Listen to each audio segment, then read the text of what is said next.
नमस्कार विद्यार्थी मित्रांनो, ओएसिसच्या ऑनलाईन प्लॅटफॉर्ममध्ये आपलं स्वागत आहे। या व्हिडिओमध्ये आपण पाहणार आहोत 23 नोव्हेंबर 2025 रोजी जो महा TET पेपर क्रमांक 2 झाला होता। या पेपरमधील सामाजिक शास्त्रे या विषयाच्या संदर्भाने जे तुम्हाला 60 प्रश्न विचारले जातात त्यापैकी 30 प्रश्न आपण या व्हिडिओमध्ये म्हणजे भाग 1 मध्ये पाहूयात आणि नेक्स्ट व्हिडिओमध्ये राहिलेले 30 प्रश्न पाहूयात। या अगोदरही आपण म्हणजे 2013 पासून ते 2025 पर्यंत जे TETचे पेपर झालेले आहेत, TET पेपर 2चे, त्यामधील सर्व सामाजिक शास्त्राचे ओल्ड पेपरमधील प्रश्न आपण पाहिलेले आहेत। तुम्ही आपल्या ओएसिस करियर पॉईंटच्या यूट्यूब चॅनलवर जाऊन पाहू शकता। त्याचबरोबर तुम्ही हे प्रश्न आपल्या ॲपमध्ये सोडू देखील शकता। ओएसिस करियर पॉईंटचा ॲप तुम्ही या व्हिडिओच्या डिस्क्रिप्शन बॉक्समध्ये लिंक दिलेली आहे, तिथून डाउनलोड करू शकता किंवा प्ले स्टोअरमध्ये ओएसिस करियर पॉईंट असं सर्च करून हे आपलं ॲप डाउनलोड करू शकता। तिथे तुम्हाला प्रत्येक विषयाचे म्हणजे सर्व विषयाचे मराठी असेल, इंग्रजी असेल, गणित असेल, सामाजिक शास्त्र असतील, मानसशास्त्र असतील याचे ओल्ड क्वेश्चन पेपर तुम्हाला सोडवण्यासाठी उपलब्ध करून देण्यात आलेले आहेत। त्याचबरोबर काही विषयाचे सराव पेपरसुद्धा तुम्हाला तिथं उपलब्ध करून देण्यात आलेले आहेत। तर अधिक वेळ न घेता 23 नोव्हेंबरला जो पेपर झाला होता TET पेपर क्रमांक 2 त्यामधील सामाजिक शास्त्राचे प्रश्न पाहूयात। प्रश्न आहे, छत्रपती संभाजी महाराजांनी या ग्रंथाची रचना केली? बुधभूषणम, आज्ञापत्र, शिवभारत, राज्य व्यवहार कोश।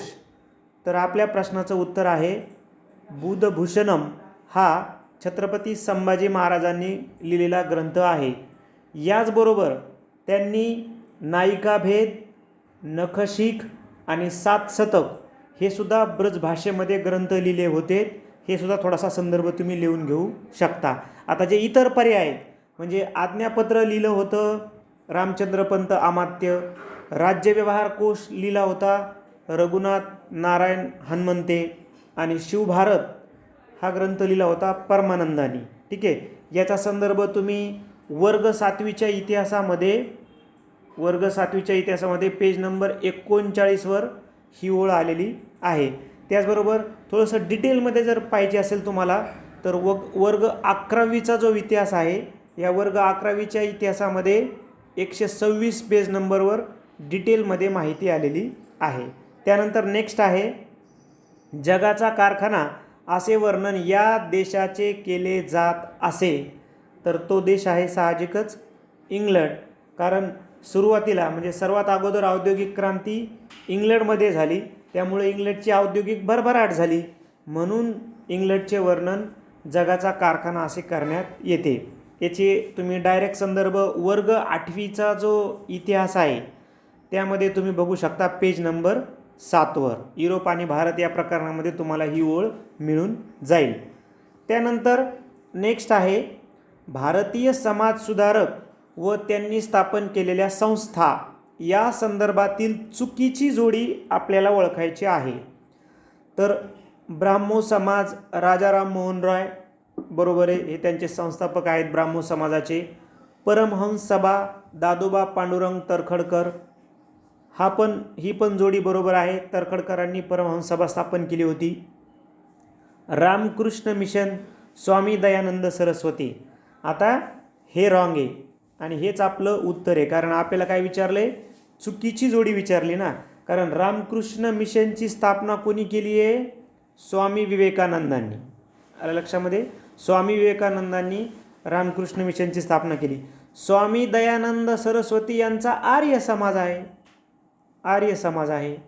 ठीक आहे, म्हणून चूक आहे 3च आहे, कारण 4थं शारदाश्रम पंडित रमाबाई हे बरोबर आहे, म्हणून 3रंच आपलं उत्तर असणार आहे, कारण आपल्याला चुकीचं जोडी ओळखा असं विचारलेलं आहे, म्हणून पर्याय क्रमांक 3 उत्तर। याचा संदर्भ तुम्ही वर्ग 8वीचा जो इतिहास आहे ना, वर्ग 8वीच्या इतिहासामध्ये विविध प्रकरणामध्ये याची माहिती आलेली आहे, जसं की सामाजिक व धार्मिक प्रबोधन हे एक प्रकरण आहे 5वं, आणि 11वं प्रकरण जे आहे समतेचा लढा, तिथं पण याबद्दलची माहिती आलेली आहे। त्यानंतर नेक्स्ट, पुढील घटनांपैकी कोणती घटना कालानुक्रमे सर्वात पहिली घटना घडली होती? ठीक आहे, या 4 घटना आहेत, त्याच्यातली पहिली घटना घडली होती आपल्याला माहीत पाहिजे। आता चारही घटना माहीत पाहिजे ना, तरच आपण उत्तर काढू शकतो. जसं बंगालची फाळणी रद्द करण्यात आली, कधी रद्द करण्यात आली आपल्याला माहिती आहे की पंचम जॉर्जने ती रद्द केली 1911ला. त्यानंतर कोलकाता येथे ब्रिटिशांनी एशियाटिक सोसायटीची स्थापना केली. तर जो विल्यम जोन्स होता यानं 1784मध्ये एशियाटिक सोसायटीची स्थापना केली होती. त्यानंतर भारत सेवक समाजाची स्थापना करण्यात आली, तर ही 1905मध्ये झाली होती. गोपाळकृष्ण गोखले यांनी केली होती. त्यानंतर मुंबईतील गोकुळदास तेजपाल संस्कृत पाठशाळा येथे भारतीय राष्ट्रीय काँग्रेसचे पहिले अधिवेशन, म्हणजे जे आपण राष्ट्रसभा म्हणतो किंवा आपण आताचं जे काँग्रेस आहे ना, तर काँग्रेसची स्थापना कधी झाली होती? 1885ला झाली होती.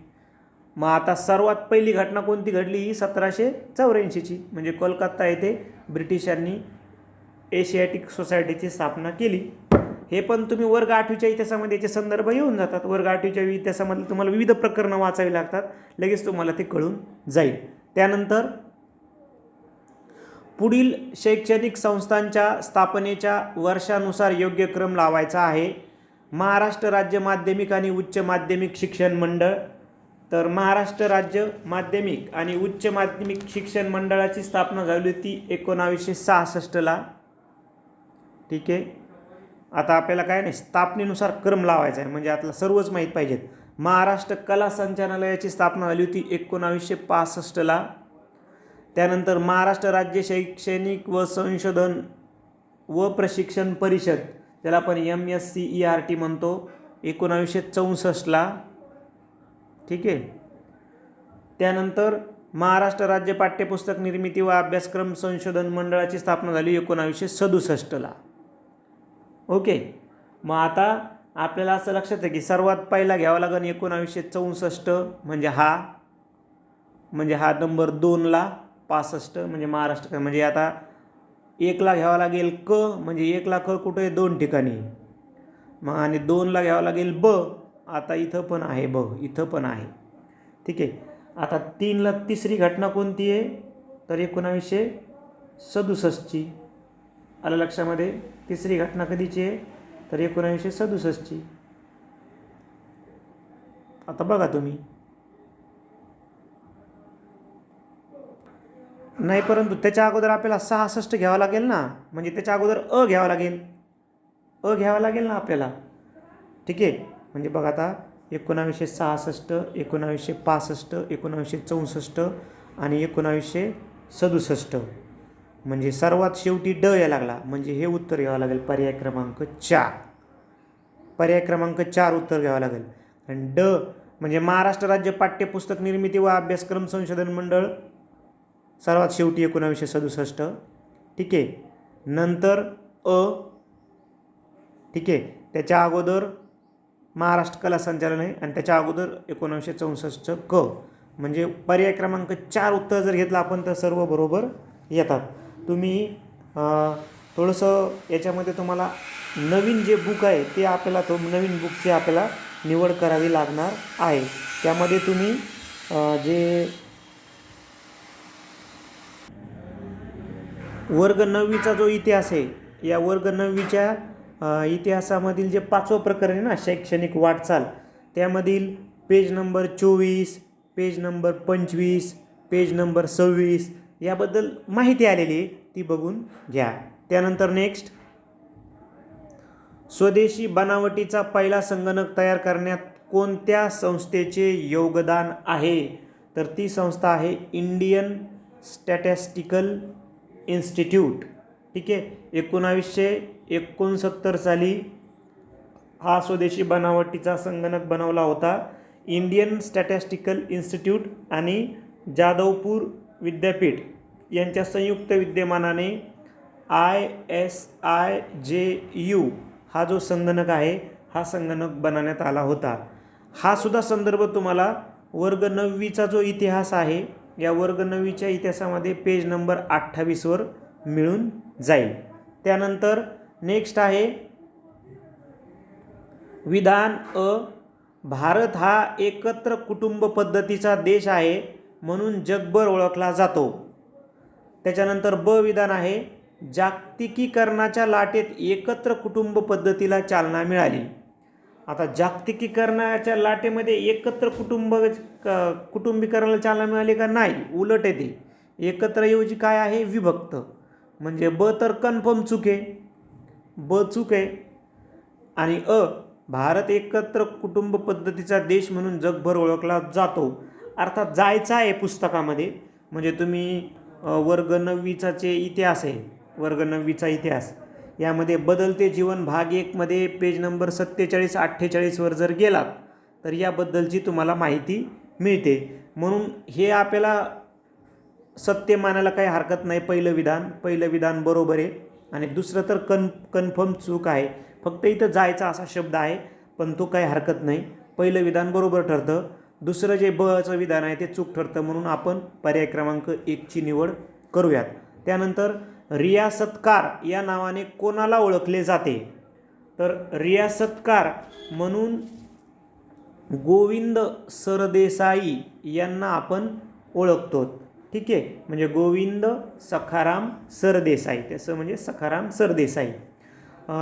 याचा जो संदर्भ आहे ना, याचा संदर्भ तुम्ही वर्ग 10वीचं जे इतिहास आहे त्यामध्ये पेज नंबर 13 प्रकरण 2 जे आहे ना, इतिहास लेखन भारतीय परंपरा, तर त्याच्यामध्ये तुम्हाला संदर्भ मिळून जातो. आणि आपल्यालाही माहिती आहे की गोविंद सरदेसाई यांनी मराठी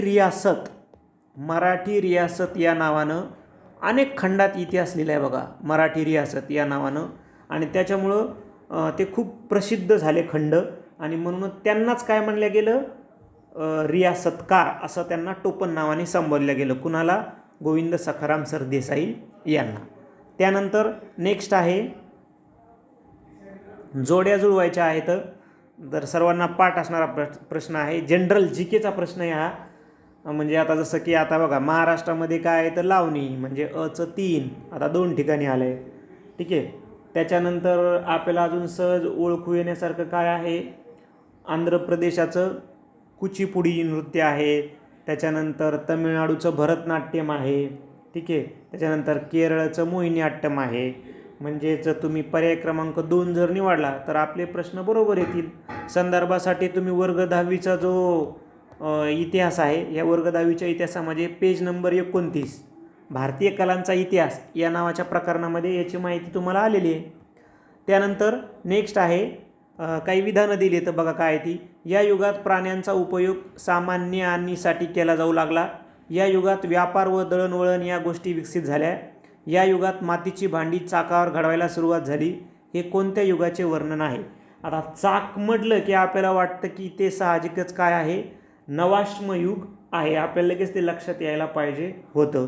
तुम्ही वर्ग 11वीचा जो इतिहास आहे, या वर्ग 11वीच्या इतिहासामध्ये प्रकरण पहिल्यामध्ये आद्य शेतकरी नावाचं प्रकरण ना, म्हणजे पेज नंबर 7 तुम्हाला याची माहिती मिळून जाणार आहे. त्यानंतर नेक्स्ट आहे, गटात न बसणारा शब्द ओळखा. वय्य, चर्मन्ना, कारमार आणि नाव्य. आता हे ऋग्वेदामध्ये याची माहिती येते आपल्याला. म्हणजे इतिहासामध्ये जर तुम्ही याचा संदर्भ घ्यायला गेले तर वर्ग 11वीच्या इतिहासामध्ये पेज नंबर 32, ठीक आहे, प्रकरणाचं नाव आहे वैदिक काळ. हे जर तर तुम्ही पेज नंबर 32 गेले तर लगेच तुम्हाला याचं उत्तर काढता येईल. कारण काय बघा, वय्य म्हणजे काय? विणकर, म्हणजे विणकाम करणारा. चर्मन्ना म्हणजे काय? चर्मन्ना म्हणजे चामड्याचे काम करणारा कारागीर. कारमार म्हणजे काय? कारमार म्हणजे धातूच्या वस्तू बनवणारा. ठीक आहे. आणि नाव्य म्हणजे काय? तर नाव्य म्हणजे काय? नद्यामधून होणारी वाहतूक. म्हणजे नाव्य हा वाहतुकीचा प्रकार झाला ना, वाहतुकीचा प्रकार झाला.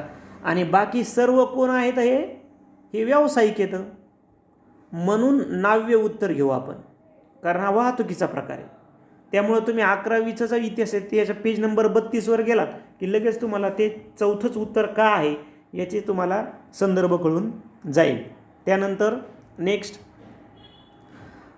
जोड्या जुळवायच्या आहेत. हडप्पा संस्कृतीमधली ठिकाणे, आयतनं आणि वर्तमान राज्यात, म्हणजे ती शहरं प्राचीन काळातली आत्ता कोणत्या राज्यामध्ये आहेत अशा आपल्याला जोड्या जुळवायच्या आहेत. आपण जर पाहिलं तर तर दायमाबाद आपल्याला माहिती आहे आपल्या महाराष्ट्रामध्येच आहे, अहिल्यानगर जिल्ह्यामध्ये. ठीक आहे. तर म्हणजे अचं 4, मग अचं 4 2 ठिकाणी आहे. म्हणजे आपल्याला परत एक तरी माहिती पाहिजे. आता लोथल माहिती आहे आपल्याला, पाठ आहे आपल्याला. एक बंदर होतं ना हडप्पाकालीन, आणि ते कुठे? लोथल गुजरातमध्ये होतं.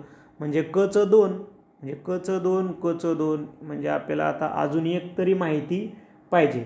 तर कालीबंगन राजस्थानमध्ये होते, म्हणजे डचा 3, म्हणजे पर्याय क्रमांक 1 जर तुम्ही निवडला तर आपल्या सर्व जोड्या जुळून येणार आहेत. तुम्ही 11वीचा इतिहास बघून घ्या. 11वीचा इतिहासामध्ये जर तुम्ही पेज नंबर 14वर जर बघितलं, ठीक आहे, तर लगेच तुम्हाला ते समजून येईल. त्याच्यानंतर नेक्स्ट 1857च्या स्वातंत्र्य लढ्याशी संबंधित घटना कालानुक्रमे लावायच्या आहेत. तर बघूया आपण. तात्या टोपे यांना फाशी देण्यात आले. आता तात्या टोपेंना फाशी कधी दिल्या गेलं ते पार नंतर बघा, नंतर खूप, म्हणजे त्यांनी उठावानंतर 10 महिने लढा दिला आणि जवळपास 18 एप्रिल 1859ला त्यांना फाशी दिल्या गेलं. म्हणजे साधारणपणे सर्वात शेवटची घटना असेल ही. दिल्ली परत मिळवण्याच्या उद्देशाने ब्रिटिश सैन्य दिल्लीत आले. त्याच्यानंतर बराकपूर छावणीत मंगल पांडे. आता मंगल पांडे म्हणलं की आपल्याला लगेच कळतं का मंगल पांडे हेच काय होतं? उठावाचं तत्कालीन कारण होतं ना ते एनफिल्ड बंदुका, ते काडतूस तोडायला नकार. ठीक आहे, मंगल पांडेने नकार दिला. म्हणजे ही घटना आहे मार्च 1857ची. मार्च 1857ची काडतूस प्रकरण, म्हणजे एकदम स्टार्टिंग. मग स्टार्टिंग झाल्याच्या नंतर मग दुसरी स्टेप काय आहे? मेच्या आसपास हिंदी शिपायांचे दिल्लीवर वर्चस्व प्रस्थापित झाले. मेच्या आसपास, म्हणजे मे 1857. आणि मग ब्रिटिशांनी ते मोडून काढायला सुरुवात केली. म्हणजे कधी? पार नंतर 3ऱ्या टप्प्यामध्ये. ठीक आहे, 1858ला, म्हणजे जानेवारीच्या आसपास 1858ला. आणि मग नंतर मंगल पांडे शेवटीला फाशी देण्यात आलं. म्हणजे आता काय करावं लागेल आपल्याला? हा 1 नंबर, 3 नंबरचा 1 नंबरला घ्या, म्हणजे असं 2 ठिकाणी, इथं पण इथं पण.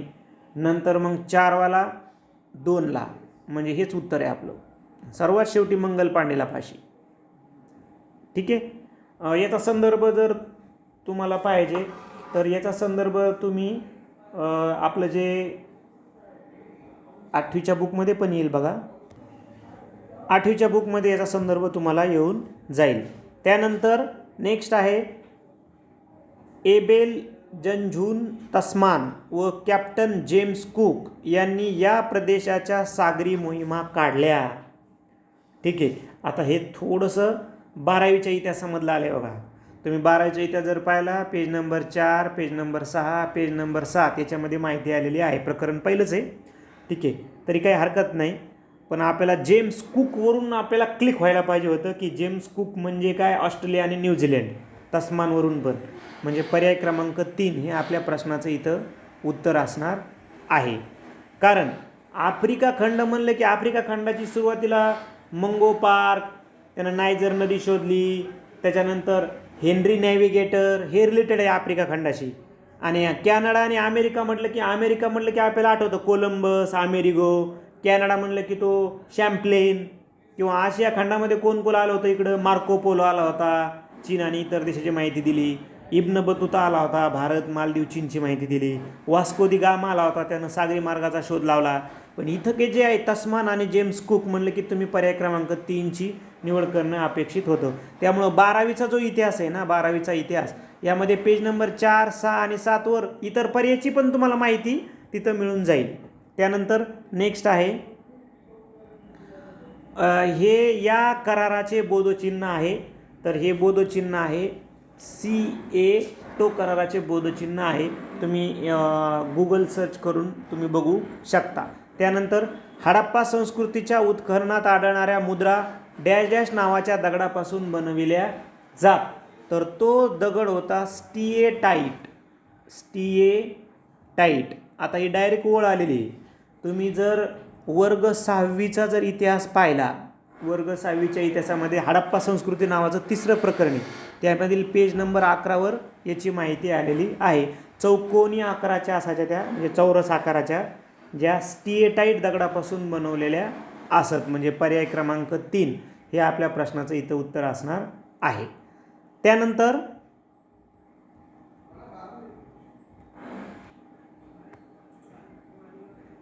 प्रश्न आहे, पुढीलपैकी अचूक साखळी ओळखा.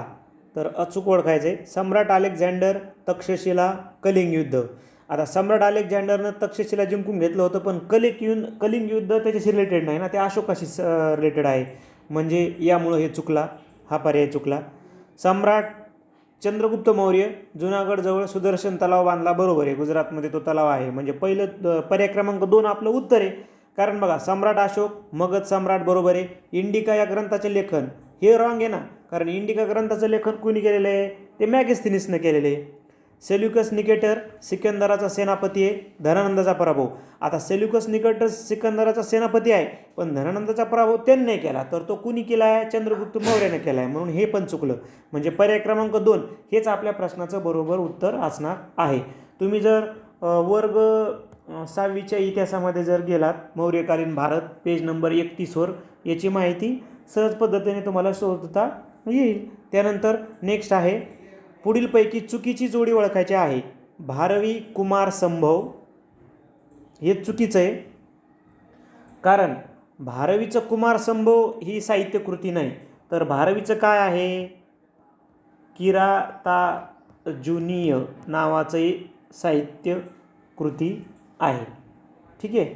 आणि कुमार संभव कुणाचं आहे, तर कालिदासचं आहे, कालिदासचं आहे हे.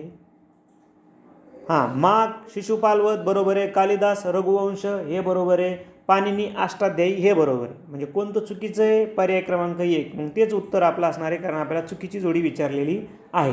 तुम्ही वर्ग 6वीचा जो इतिहास आहे त्यामध्ये 10व्या प्रकरणामध्ये प्राचीन भारत व संस्कृती यामध्ये पेज नंबर 49वर जर बघितलं तर याची माहिती आहे. वर्ग 6वीचा इतिहास पेज नंबर 49. त्यानंतर योग्य जोड्या जुळवायच्या आहेत. मग आता याच्यामध्ये जर आपण बघितलं, गट अ दिला आहे आणि गट ब आपल्याला दिलेला आहे. गट अ आणि गट ब यामध्ये आपल्याला गट अ मध्ये मंत्री, अमात्य आणि सुमंत म्हणजे छत्रपती शिवाजी महाराजांचं जे अष्टप्रधान मंडळ आहे त्यावर आधारित आपल्याला ही जोडी विचारलेली आहे. कोणकोणत्या पदासाठी कोणकोणतं काम होतं बघा. मंत्री हे पत्रव्यवहार सांभाळण्याचं काम मंत्र्याकडे असायचं, अमात्याकडं राज्याचा जमा खर्च पाहणे आणि सुमंताकडं परराज्याशी संबंध ठेवणे. तुम्ही जर वर्ग 7वीचा जो इतिहास आहे, वर्ग 7वीच्या इतिहासामध्ये पेज नंबर 29वर याची माहिती तुम्हाला आलेली आहे. म्हणजे पर्याय क्रमांक 1 जर तुम्ही निवड केली तर आपल्या जोड्या बरोबर जुळून येणार आहेत. त्यानंतर नेक्स्ट आहे, दत्ताजी व जानकोजी शिंदे यांना उत्तरेत पाठवण्यात आले, याचं नेमकं कारण काय होतं, तर कारण होतं पंजाबवरील पकड घट्ट करण्यासाठी व नजीब खानाचे पारिपत्य करण्यासाठी. वर्ग 7वीचा जो इतिहास आहे ना, वर्ग 7वीचा इतिहास, राष्ट्ररक्षक मराठी नावाचं जे प्रकरण आहे त्यामध्ये पेज नंबर 48वर तुम्हाला याचा संदर्भ मिळून जाईल. त्यानंतर नेक्स्ट आहे, आपल्याला काही विधान आली येतं. हे संविधान इसवी सन 1789मध्ये अंमलात आलं. ठीक आहे, म्हणजे हे भारताचं तर नाही आहे. या संविधानात केवळ 7 कलमांचा समावेश आहे. हे संविधान लिखित स्वरूपाचे आहे, म्हणजे या 3ही ओळी अमेरिकेच्या संविधानाबद्दल आलेल्या आहेत. वर्ग 7वीचं जे नागरिकशास्त्र आहे, म्हणजे इतिहास व नागरिकशास्त्र, या वर्ग 7वीच्या नागरिकशास्त्रामधलं पहिलं प्रकरण, त्यामध्ये पेज नंबर 63वर जर तुम्ही गेलात तर या सहज पद्धतीनं तुम्हाला ओळी सापडतील. त्यानंतर नेक्स्ट आहे, आम्ही भारताचे लोक या शब्दांनी संविधानाच्या डॅश डॅशला सुरुवात होते. कलमांची, सूचीची, उद्देशिकेची, परिशिष्टांची. तर उद्देशिकेची सुरुवात होते.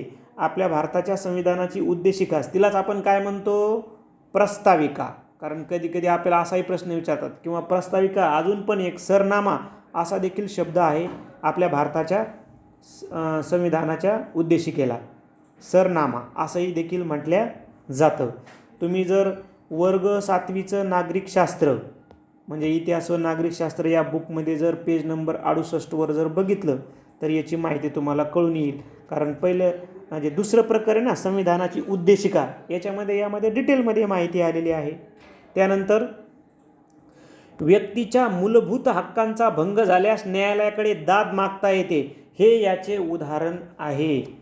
तर न्यायालयाकडे दाद मागता येते काय, हे संविधानात्मक उपाययोजनाचा हा हक्क आहे. आलं लक्षामध्ये. वर्ग 7वीचं जे नागरिकशास्त्र आहे, अर्थात वर्ग 7वी इतिहास व नागरिकशास्त्र, ते संयुक्त आहे ना, तर यामध्ये मूलभूत हक्क भाग 2 वर पेज 80 वर जा तुम्ही, याबद्दलची डिटेलमध्ये तुम्हाला माहिती आलेली आहे. त्यानंतर महाराष्ट्र विधान परिषदेसंदर्भात पुढीलपैकी कोणते विधान चुकीचे आहे म्हटले. तर बघा, पहिलं विधान आहे विधान परिषद पूर्णतः बरखास्त होत नाही. तर हे बरोबर आहे, कारण ठराविक सदस्य काय दर 2 वर्षांनी निवृत्त होतात आणि तेवढेच पुन्हा नव्याने निवडले जातात. त्याच्यामुळे पहिलं विधान बरोबर ठरतं. विधान परिषदे विधिमंडळाचे दुसरे सभागृह आहे. बरोबर आहे, पहिले विधानसभा असतं, दुसरं विधान परिषद असतं, म्हणजे हे पण बरोबर आहे. पण आपल्याला काय निवडायचं आहे? चुकीचं. त्यानंतर विधान परिषदेतील ठराविक सदस्य दर 2 वर्षांनी निवृत्त होतात व तेवढेच पुन्हा नव्याने निवडले जातात. जसं आपण पहिलं कारण सांगितलं ना, पहिल्याची तिसरी ओळ कारण आहे, म्हणजे हे पण बरोबर आहे. त्यानंतर ॲग्लो इंडियन समाजात पुरेसे प्रतिनिधित्व नसल्यास त्या समाजाचा एक प्रतिनिधी राज्यपाल विधान परिषदेवर नेमणार, अशी काही तरतूद नाही आहे. म्हणून काय, हेच चुकीचं आहे. म्हणजे पर्याय क्रमांक 4 हेच आपल्या प्रश्नाचं उत्तर आहे. तुम्ही संदर्भासाठी वर्ग 8वीचा जो इतिहास व राज्यशास्त्र आहे, नागरिकशास्त्र आहे, तर यामध्ये पेज नंबर 84 वर बघा. 8वीच्या इतिहासामध्ये पेज नंबर 84 वर त्याचा संदर्भ येऊन गेलेला आहे. त्यानंतर पुढील विधानं अभ्यासायची बघा. विधान काय आहे? 1914 ते 1918 या कालावधीत पहिले महायुद्ध झाले. बरोबर आहे, पहिलं विधान बरोबर आहे. या काळामध्ये पहिलं महायुद्ध झालं. दुसरं बघा, पहिल्या महायुद्धात ब्रिटन, फ्रान्स, रशिया, इटली व अमेरिका या मित्र राष्ट्रांचा गट होता. दुसरं पण विधान बरोबर आहे. तिसरं काय म्हणते बघा, पहिल्या महायुद्धात जर्मनी, ऑस्ट्रिया, हंगेरी व तुर्कस्तान व बल्गेरिया हा मध्यगत राष्ट्रांचा गट होता. तिसरं विधान बरोबर आहे. तीनही विधानं बरोबर आहेत. ब क बरोबर. ठीक आहे. तुम्ही वर्ग 9वीचा इतिहास जो आहे, म्हणजे इतिहास आणि राज्यशास्त्र, यामध्ये जर पेज 58 वर जर गेला, पेज नंबर 58 वर, तर याची माहिती आलेली आहे. त्यानंतर नेक्स्ट आहे भारताच्या संविधानातील मार्गदर्शक तत्वामधील कलम डॅश डॅशनुसार परराष्ट्र धोरणाची व्यापक चौकट करण्यात आलेली आहे. परराष्ट्र धोरण म्हटलं की कलम 51. ठीक आहे. वर्ग 9वीच्या इतिहासामध्ये, अर्थात वर्ग 9वी इतिहास व राज्यशास्त्र, त्याच्यामध्ये तुम्ही भारताच्या परराष्ट्र धोरणाची वाटचाल नावाचं प्रकरण वाचा, पेज नंबर 68चं. तिथं तुम्हाला डायरेक्ट एक इमेजेस दिलेली आहे कलम 51ची, काय काय त्याच्यामध्ये म्हणजे काय काय वैशिष्ट्ये आहेत, तर ते बघून घ्या तुम्ही. त्यानंतर नेक्स्ट, मॅकमोहन रेषा या 2 देशामधील आंतरराष्ट्रीय सीमेशी संबंधित आहे. आता हा सर्वांना पाठ प्रश्न आहे. भारत व चीन, मॅकमोहन म्हणलं की भारत व चीन. ठीक आहे. आणि भारत व पाकिस्तान म्हणलं की रॅडक्लिफ. भारत व नेपाळ म्हणलं की मार्क लाईन. भारत व अफगाणिस्तान म्हटलं की ड्युरँड लाईन. हे बी आपल्याला माहीत पाहिजे राहिलेले पर्याय. पण संदर्भासाठी वर्ग 9वी इतिहास व राज्यशास्त्र प्रकरण 5वं, राज्यशास्त्रामधलं भारत व अन्य देश, पेज नंबर 85. पेज नंबर 85 वर्ग 9वीचा इतिहास. त्यानंतर नेक्स्ट, भारतीय संविधानाच्या कलम 324 नुसार या स्वायत्त यंत्रणेची निर्मिती केली जाते. 324, आता हे पाठ आहे आपल्या. कलम 324 म्हणलं की निवडणूक आयोग. ठीक आहे. त्याच्यानंतर सर्वोच्च न्यायालयाचं कलम काय आहे? 124.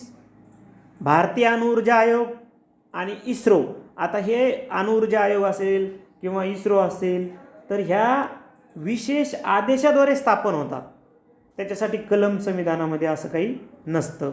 परंतु वरी जी माहिती आहे निवडणूक आयोग आणि सर्वोच्च न्यायालयाच्या संदर्भानं, तुम्ही वर्ग 10वीचा जो इतिहास व राज्यशास्त्र आहे, वर्ग 10वी, तर या पुस्तकामध्ये पेज नंबर 75 वर तुम्हाला याची माहिती एका डायरेक्ट ओळीमध्येच आलेली आहे. त्यानंतर नेक्स्ट, महाराष्ट्र जिल्हा परिषदांच्या संदर्भात गटात न बसणारा जिल्हा ओळखा. मुंबई उपनगर, पुणे, नाशिक, सिंधुदुर्ग. तर साहजिकच मुंबई उपनगर, कारण पुणेला जिल्हा परिषद आहे, नाशिकला आहे, सिंधुदुर्गला आहे. मग जिल्हा परिषद कुणाला नाही? तर मुंबई उपनगरला. आपल्या महाराष्ट्रामध्ये 36 जिल्हे आहेत, त्यापैकी 34ला जिल्हा परिषद आहेत. 34ला जिल्हा परिषद आहेत. 2 जिल्हा परिषदा नाहीत. कोण? मुंबई उपनगर व मुंबई शहर. कारण तिथं ग्रामीण भागच नाही, त्यामुळे झेडपीची गरजच नाही. हे पण थोडासा संदर्भ लक्षात ठेवा. तुम्ही वर्ग 6वीचा जो इतिहास व नागरिकशास्त्र आहे, त्या वर्ग 6वीच्या इतिहास व नागरिकशास्त्रामध्ये ग्रामीण स्थानिक शासन संस्था नावाचं जे प्रकरण आहे पेज नंबर 67 तर त्यामध्ये याची माहिती आलेली आहे. त्यानंतर नेक्स्ट नगर परिषद मुख्य अधिकारी, तर महानगरपालिका काय. आता नगर परिषद मुख्य अधिकारी हे प्रशासकीय पद आहे ना, म्हणजे प्रशासकीय प्रमुख आहेत. कोण? मुख्य अधिकारी. कुणाचे? नगर परिषदेचे. तर महानगरपालिकेचे कोण आहेत? मग आयुक्त आहेत. लगेच आपल्याला क्लिक होतं पर्याय क्रमांक 2. मुख्य कार्यकारी अधिकारी हे झडपीचे असतात आणि अध्यक्ष आणि महापौर हे राजकीय पद येतं. तरीही तुम्ही वर्ग 6वीचा जो इतिहास आहे, वर्ग 6वीचा इतिहास व नागरिकशास्त्र यामध्ये शहरी स्थानिक शासन संस्था नावाचं प्रकरण आहे. पेज नंबर 72-73 याची माहिती आलेली आहे. तेवढी तुम्ही वाचून घ्या, कारण तुम्हाला येणाऱ्या TETसाठी देखील हा संदर्भ उपयुक्त ठरू शकतो. ठीक आहे. अशा पद्धतीनं आपण भाग 1 मध्ये 30 प्रश्न पाहिले सामाजिक शास्त्राचे. राहिलेले 30 प्रश्न आपण भाग 2 मध्ये पाहणार आहोत. तुम्ही आपलं जे ओएसिस करिअर पॉईंटचं ॲप आहे ते डाउनलोड करा. तिथे तुम्हाला हे प्रश्न सोडवता येतील. याबरोबरच सर्वच प्रश्न, मानसशास्त्र असेल, मराठी व्याकरण असेल, इंग्रजी व्याकरण असेल, गणित असेल, सामाजिक शास्त्र असेल, परिसर अभ्यास, हे झालेले सर्व पेपर 2013 पासून ते 2025 पर्यंत तुम्हाला ते सोडायला मिळतील. त्याचे व्हिडिओ पाहायला मिळतील, व्ह्यू करायला मिळतील. ठीक आहे. त्याचबरोबर आपलं जे चॅनल आहे हे सबस्क्राईब करा. आपल्या सर्व मित्रांना हा व्हिडिओ पाठवा, जेणेकरून त्यांना देखील परीक्षेसाठी मदत होईल. धन्यवाद.